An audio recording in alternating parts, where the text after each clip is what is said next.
கிறிஸ்துவுக்குள் அன்பான கர்த்தருடைய பிள்ளைகளே, இன்றைய வேத வசனமும் ஜெபமும் மத்தேயு எழுதின சுவிசேஷம் 15ஆம் அதிகாரம் 28ஆம் வசனம்.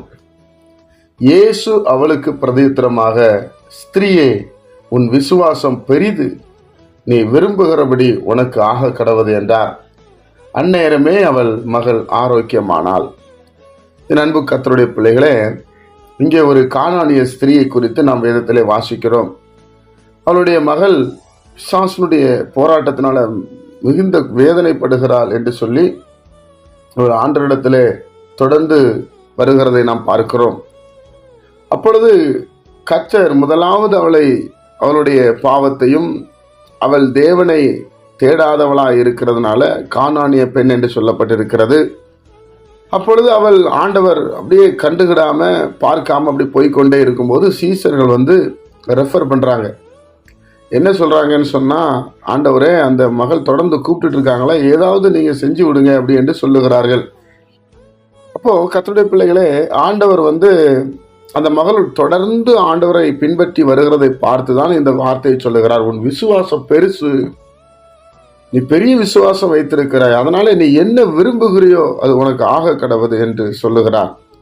தன் மகளுக்காக ஒரு பாத் எடுத்து, இது இயேசுவால மட்டும்தான் சுகமாக்க முடியும், இயேசுதான் என் மகளை விடுதலையாக்க முடியும், பிசாசை துரத்தி சரியாக்க முடியும் என்பதை அவள் அறிந்திருந்தார்.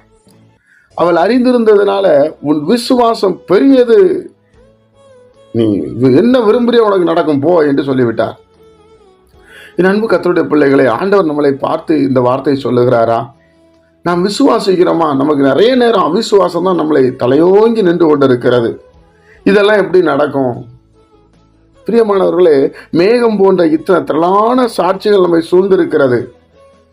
தேவன் உங்க பிள்ளைகளுக்கு அற்புதம் செய்வார். திருமணமாகாம பிள்ளைங்க இருக்கிறாங்களா? வியாதியோடு இருக்கிறீங்களா? விசுவாசிங்க. இயேசு கிட்ட விசுவாசிக்காம அற்புதங்களை பெற்றுக்கொள்ள முடியாது. பாருங்க, விசுவாசிக்கிற விடல கர்த்தரை. நம்மளும் விசுவாசத்தோடு ஆண்டவர் பின் செல்ல வேண்டும். அவள் தொடர்ந்து ஆண்டவர் பேசுறதுக்கெல்லாம் நாய்க்குட்டி என்ற அதைக்கு கீழே தாழ்த்துகிறாய், மேஜைக்கு கீழே விழுந்தா கூட எடுக்குமே என்று சொல்லி எவ்வளவு ஒரு விசுவாசம் பாருங்க இயேசு கிறிஸ்து மேல. அதனால சுகத்தை பெற்றுக்கொண்டாள். தன் மகள் சுகத்தை பெற்றுக்கொண்டதை நாம் பார்க்க முடிகிறது. அப்போ பெண்கள் விசுவாசித்தால் போதும், தேவன் அற்புதங்களை செய்து விடுவார்.